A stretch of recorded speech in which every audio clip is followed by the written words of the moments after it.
Hello everyone, welcome to statics IQ.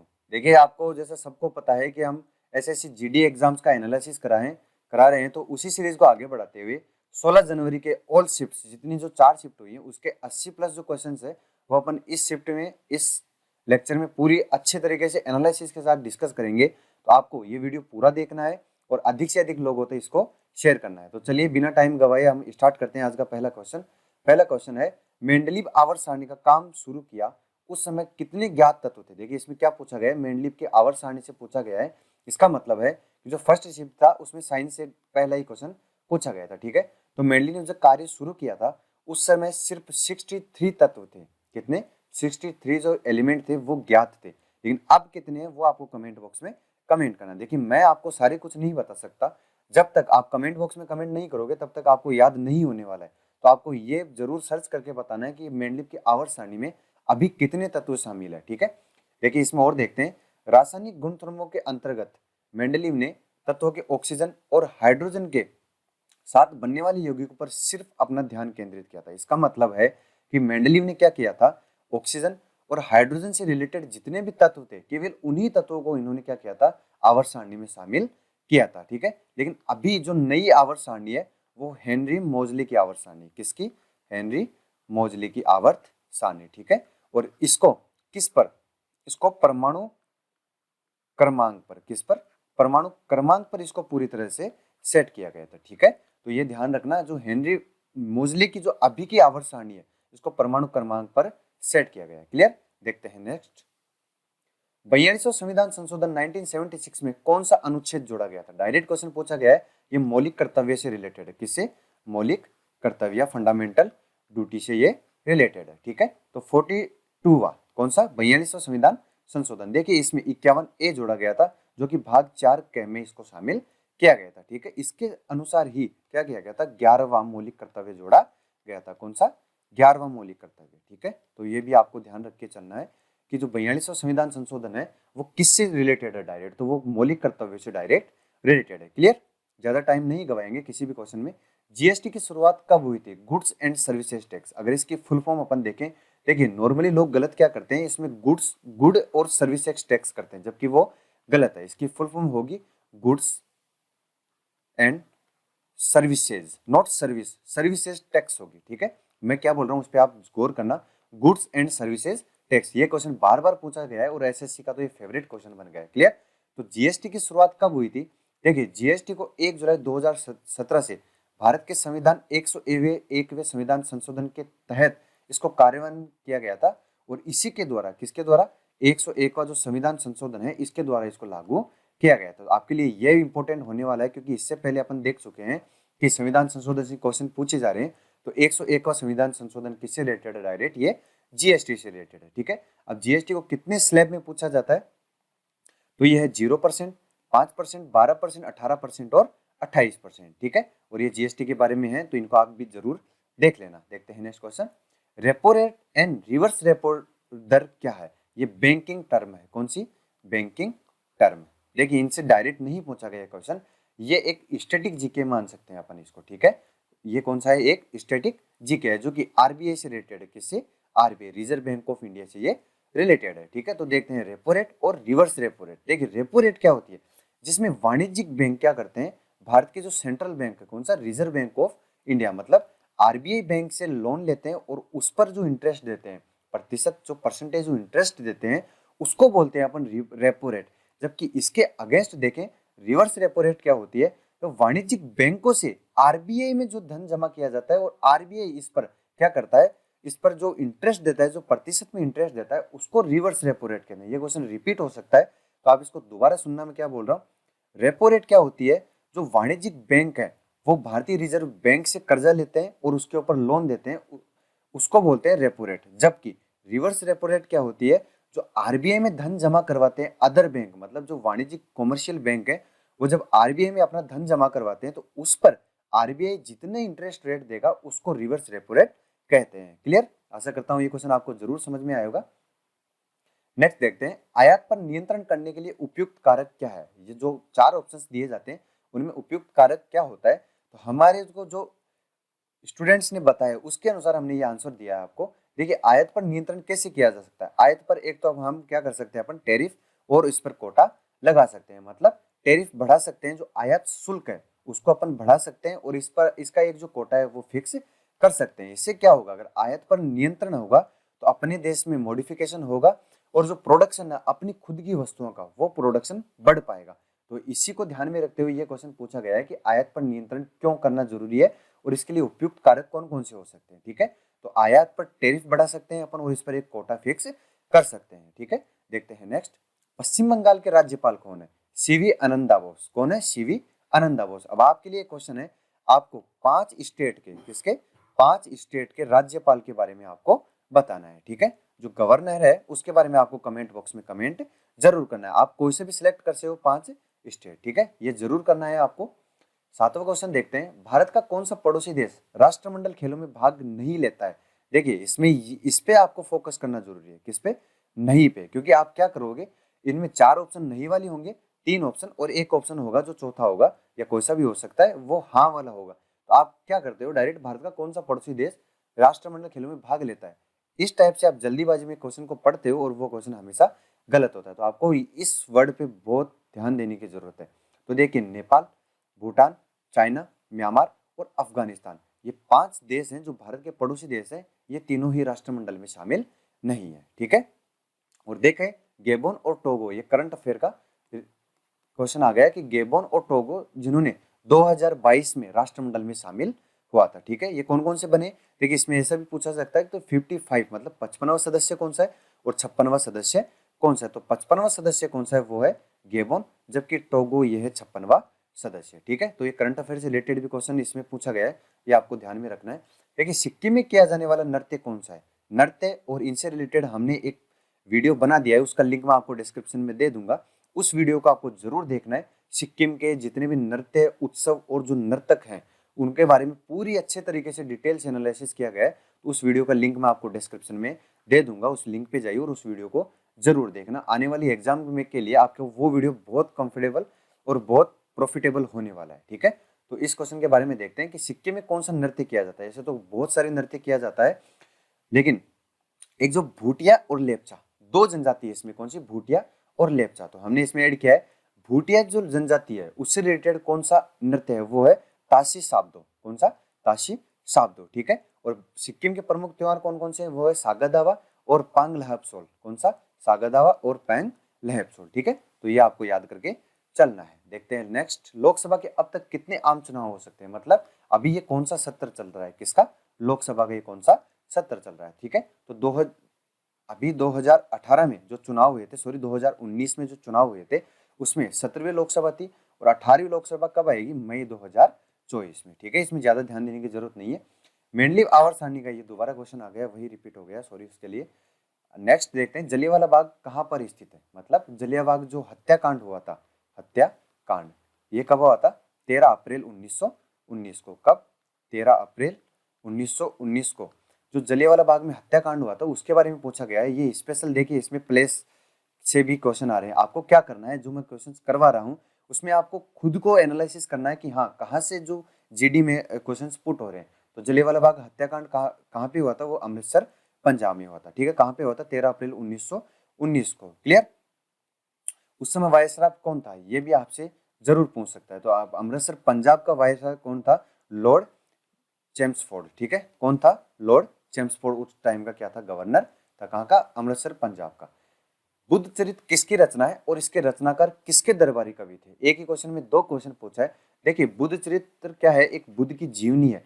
जो बुद्ध चरित्र के रचनाकार कवि अश्वघोष है, ये आपको ध्यान रखना है। और अश्वघोष किसके दरबार में रहते थे? ये कनिष्क के दरबार में रहते थे। ये जो मिडाइवल हिस्ट्री है, मिडाइवल हिस्ट्री, इससे ये क्वेश्चन पूछा गया है। और अश्वघोष के ऊपर अन्य रचनाएं देखें तो देखिए सौंदरानंद काव्यम, ये इतना आपको याद करने की जरूरत नहीं है, ये इंपॉर्टेंट था बुद्ध चरित्र, क्योंकि बुद्ध की जीवनी पर लिखा गया है, इसलिए ये पूछा गया है। ठीक है, अब अष्टाध्यायी के देखते हैं। अष्टाध्यायी को किसने लिखा था? अष्टाध्यायी को लिखा था पाणिनि ने। और मुद्रा राक्षस किसने लिखा था? ये लिखा था विशाख दत्त ने। क्लियर? देखते हैं नेक्स्ट क्वेश्चन, विश्वनाथन आनंद किस देश से संबंधित है? देखिए भारत से संबंधित है और ये चेस खिलाड़ी हैं, भारत के चेस खिलाड़ी हैं। ठीक है, और पहले ग्रैंड मास्टर हैं भारत के। और राजीव गांधी खेल रत्न पुरस्कार, राजीव गांधी खेल रत्न पुरस्कार, ठीक है। जब ये चालू हुआ था 1992 में, कब 1992 में जब राजीव गांधी खेल रत्न पुरस्कार चालू हुआ था, तो उस समय जो पहले इसके प्राप्तकर्ता थे वो कौन थे? विश्वनाथन आनंद ही राजीव गांधी खेल रत्न पुरस्कार के प्राप्तकर्ता थे। क्लियर? देखते हैं नेक्स्ट क्वेश्चन। कौन सा खेल बटरफ्लाई तकनीक का उपयोग करता है? देखिए ये एसएससी वाला एसएससी ने अपना रूप धारण कर लिया है। एसएससी क्या कर रहा है, जो गेम्स है उसमें जो तकनीक यूज होती है, जो वर्ड यूज होते हैं वो जरूर पूछ रहा है इसमें। तो कौन सा खेल बटरफ्लाई से संबंधित है? वो है स्विमिंग से।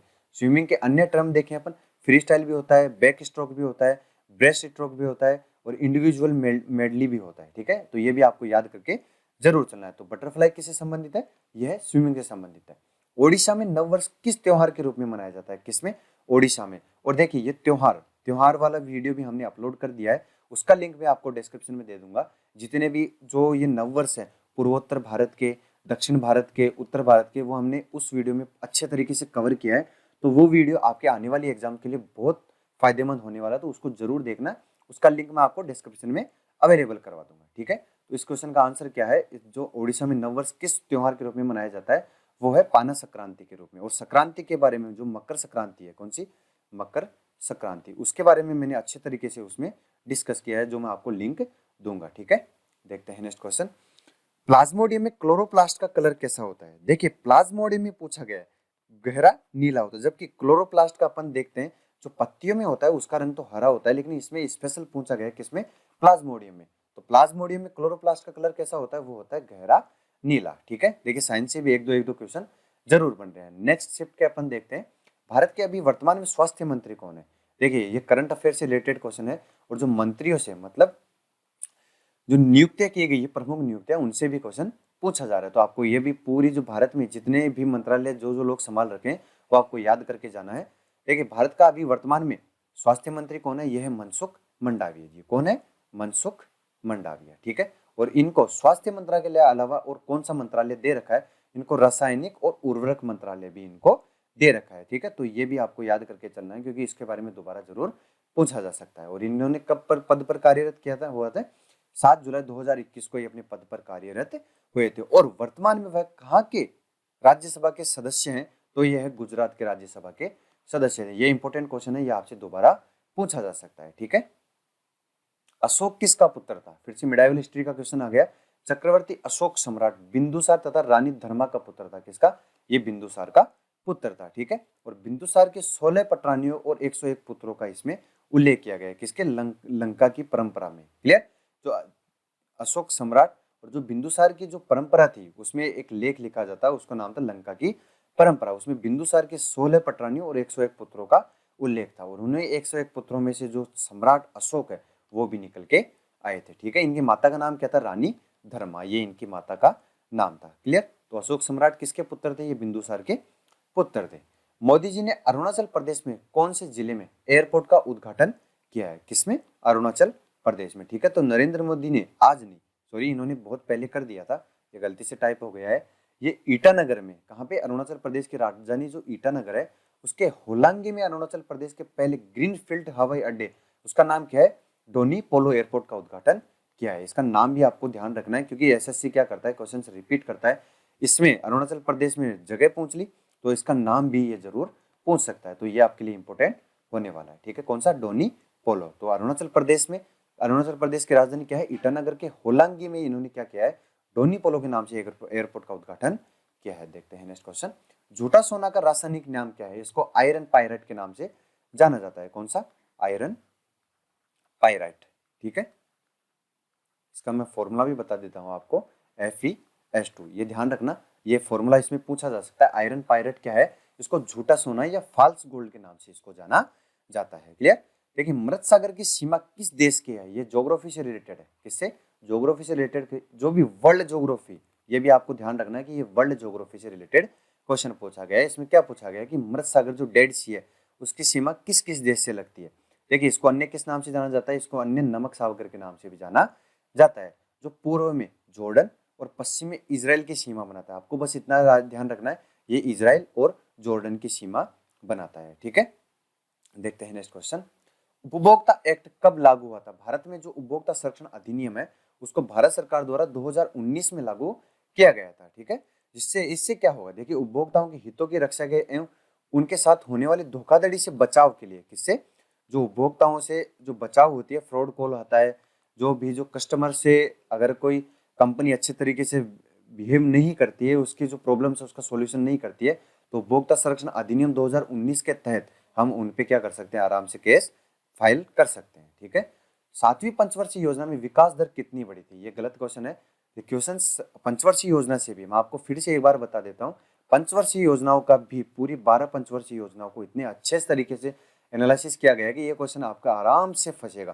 तो जो पंचवर्षीय योजनाओं का वीडियो है वो भी मैंने अपलोड कर रखा है चैनल पे, उसका लिंक मैं आपको डिस्क्रिप्शन में जरूर प्रोवाइड करवा दूंगा। आपको जाना है, लिंक पर क्लिक करना है और पंचवर्षीय योजनाओं की जो वीडियो है उसको अच्छे तरीके से देखना है। क्लियर। तो देखते हैं, इसमें अपन देखते हैं कि 7वीं पंचवर्षीय योजना उसको कब से कब तक लॉन्च किया गया था। इसको 1985 से 1990 के बीच में लॉन्च किया गया था। और गरीबी उन्मूलन, रोजगार, ग्रामीण विकास, सामाजिक सेवा को जनता तक पहुंचना ही इसका क्या था, इसका मेन मोटो था। देखते हैं नेक्स्ट क्वेश्चन, हम्पी उत्सव किस राज्य में मनाया जाता है। बस इसमें इतना से ध्यान रखना कि हम्पी उत्सव कहाँ पे मनाया जाता है। तो हम्पी कहाँ पे मनाया जाता है, कर्नाटक में हम्पी उत्सव मनाया जाता है। और उत्सव की मैंने जो वीडियो है वो अपलोड कर दी, वो आपको जरूर देखना है। ठीक है। देखते हैं नेक्स्ट क्वेश्चन, आगा खां कप निम्नलिखित में से किस खेल से संबंधित है। ये क्रिकेट और जो ट्रॉफीज है, ट्रॉफीज जो होती हैं उनसे रिलेटेड है। आगा खां कप किससे संबंधित है, ये आपको हॉकी से संबंधित खेल ट्रॉफी है। कौन सी, आगा खां कप। और हॉकी से संबंधित अन्य ट्रॉफियां देखें,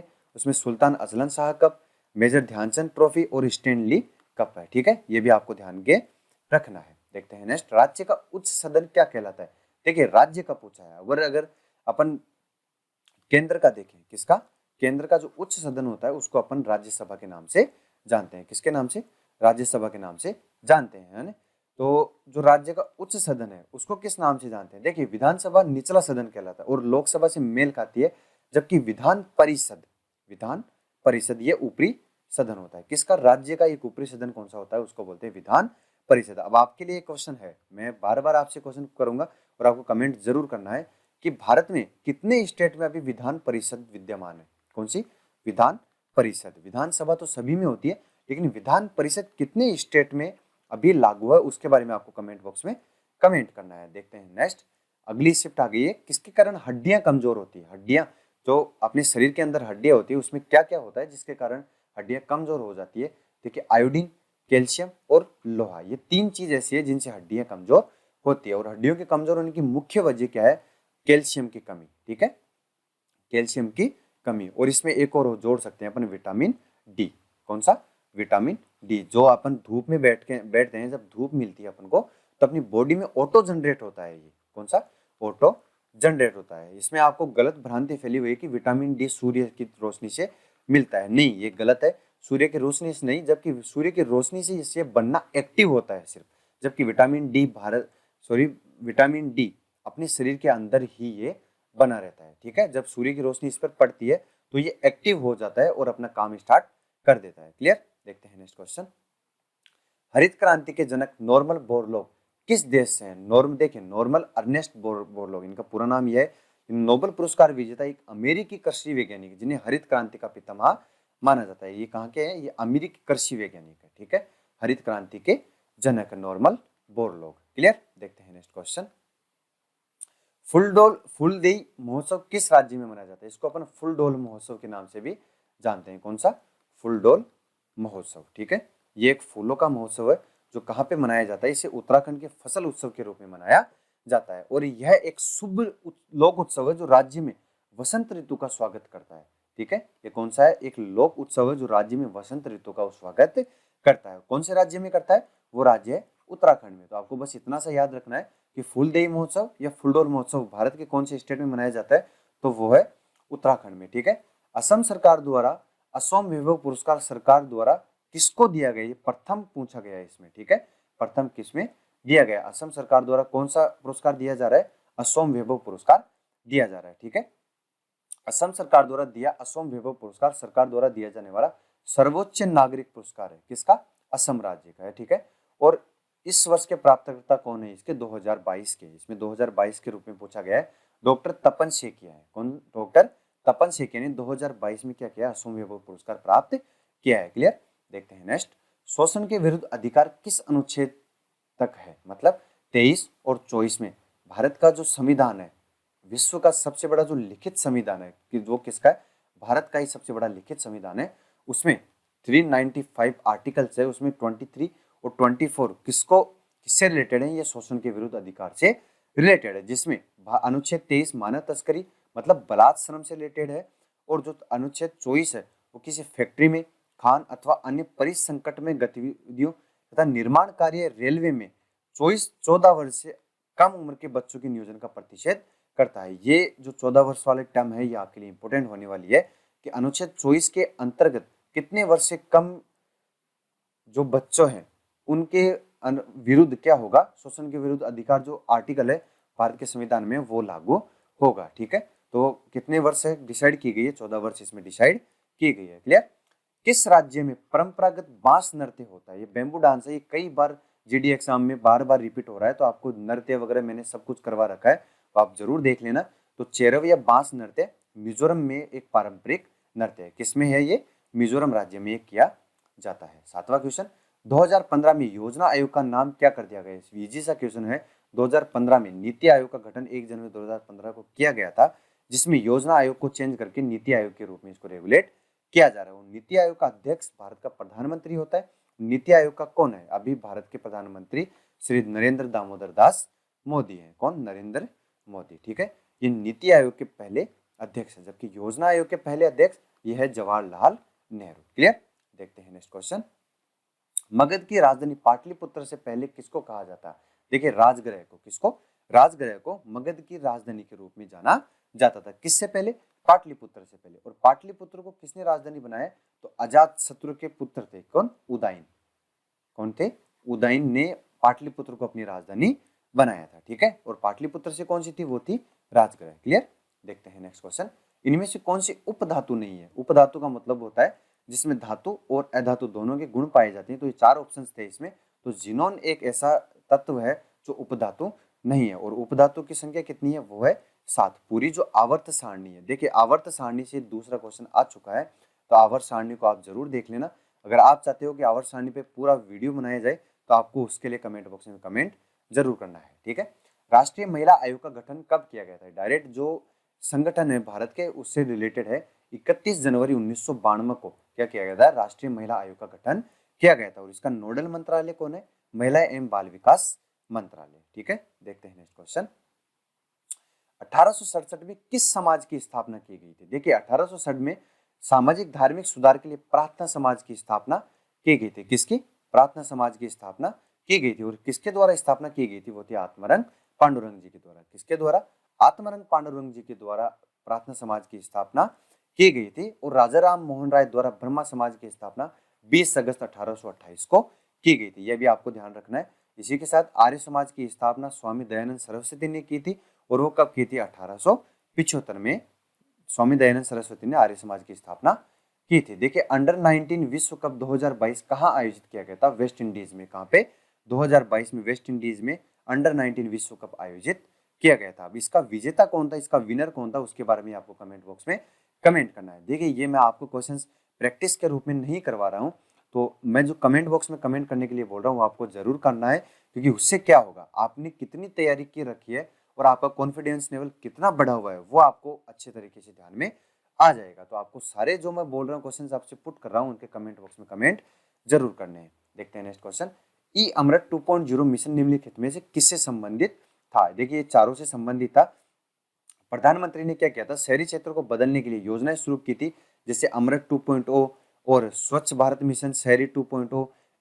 इस तरफ से क्या किया था? शहरी क्षेत्रों को बदलने के लिए स्टार्ट किया गया था। तो ई अमृत 2.0 मिशन है, ये किससे रिलेटेड है? ये नियमित पानी की आपूर्ति से रिलेटेड है। ठीक है, देखते हैं नेक्स्ट क्वेश्चन।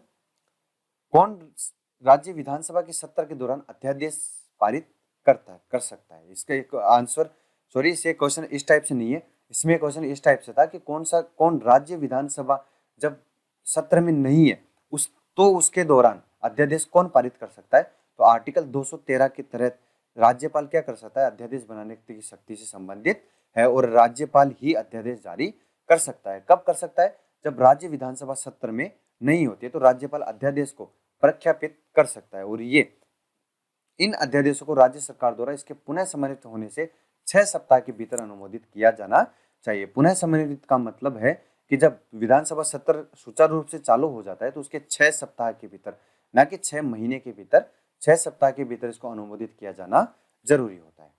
गुलाबो सपेरा नर्तकी किस नृत्य से संबंधित है? गुलाबो सपेरा कालबेलिया नृत्य से संबंधित है। मैं आपको बार बार बोल रहा हूँ, नृत्य, उत्सव, त्योहार, इनसे क्वेश्चंस बार बार पूछे जा रहे हैं, तो आप हमारा वीडियो जरूर देखिए, उसका लिंक मैं आपको डिस्क्रिप्शन में प्रोवाइड करवा दूंगा। देखिए, बास्केटबॉल से संबंधित कौन सा कथन गलत है? और ये क्वेश्चन गलत टाइप हो गया आगे। देखिए, मैंने आपको अभी बोला था कि जो टर्म्स होती है, जैसे उसमें बटरफ्लाई पूछा गया था तो वो स्विमिंग से रिलेटेड है, तो इसी हिसाब से बास्केटबॉल से संबंधित कौन सा कथन गलत है इसमें पूछा गया है। तो इसका बारे में आपको कमेंट बॉक्स में कमेंट करना है। ये क्वेश्चन मैं आपके लिए छोड़ रहा हूँ एक बार, तो इसके बारे में आपको कमेंट बॉक्स में कमेंट जरूर करना है, ठीक है। देखते हैं नेक्स्ट क्वेश्चन। नेट एनएनपी क्या है? नेट एनएनपी, देखिए इकोनॉमिक्स से भी क्वेश्चन कोट हो रहे हैं, तो मैंने आपको ये सारी यहाँ पे प्रोवाइड करवा दी है, ये आपको देखना है और इनको ऐसे कैसे आपको याद करके चलना है, ठीक है। तो चारों जितनी भी बैंकिंग टर्म्स होती है वो मैंने आपको चारों यहाँ पे प्रोवाइड करवा दी है। नेक्स्ट क्वेश्चन पे चलते हैं अपन। रेलवे में नैनो गेज की लंबाई कितनी होती है? नैनो गेज नहीं, नैरो गेज, ठीक है। नैरो गेज की लंबाई कितनी होती है? देखिए, छोटे गेज को नैरो गेज या छोटी लाइन कहा जाता है, जिसको नैरो गेज रेलवे का वह रेल ट्रैक होता है जिसमें दो पटरियों के बीच की दूरी 2 फीट 6 इंच या 762 mm और 2 फीट 610 mm हो सकती है। दो होती है, 762 mm की भी हो सकती है और 610 mm की भी हो सकती है, ठीक है। तो ये रेलवे में जो नैरो गेज की लंबाई होती है, जो दो पटरियों के बीच की लंबाई होती है, उसको इस क्वेश्चन में जरूर पूछा गया है। देखते हैं आज का लास्ट क्वेश्चन। COP 27 का आयोजन कहाँ पे हुआ था? कब? 2022 में COP 27 का आयोजन हुआ था। देखिए, आपकी जनवरी में एग्जाम स्टार्ट हुई और नवंबर का क्या पूछा जा रहा है? करंट अफेयर पूछा जा रहा है। तो आपको पिछले एक साल का कितना, एक साल का करंट अफेयर आपको जरूर पढ़ के जाना है। तो इसमें पूछा गया है कि COP 27 सम्मेलन 7 से 18 नवंबर 2022 के बीच मिस्र के शर्म अल शेख में संपन्न हुआ था। आपको बस मेन ये याद रखना है कि कहाँ पे COP 27 का आयोजन किया गया था। तो ये था अपना आज का लेक्चर। इसमें हमने मोर देन 60+ क्वेश्चंस डिस्कस किए हैं। तो आपको अगर वीडियो अच्छा लगा है तो इसको वीडियो को लाइक करना है और शेयर जरूर करना है, क्योंकि अगर आपका एक शेयर किसी तक पहुंचता है और किसी की ज़िंदगी बनती है तो वो आपके लिए बहुत अच्छा कार्य होगा। और चैनल को सब्सक्राइब जरूर करना है। तो ये था अपना आज का लेक्चर, ठीक है दोस्तों, धन्यवाद।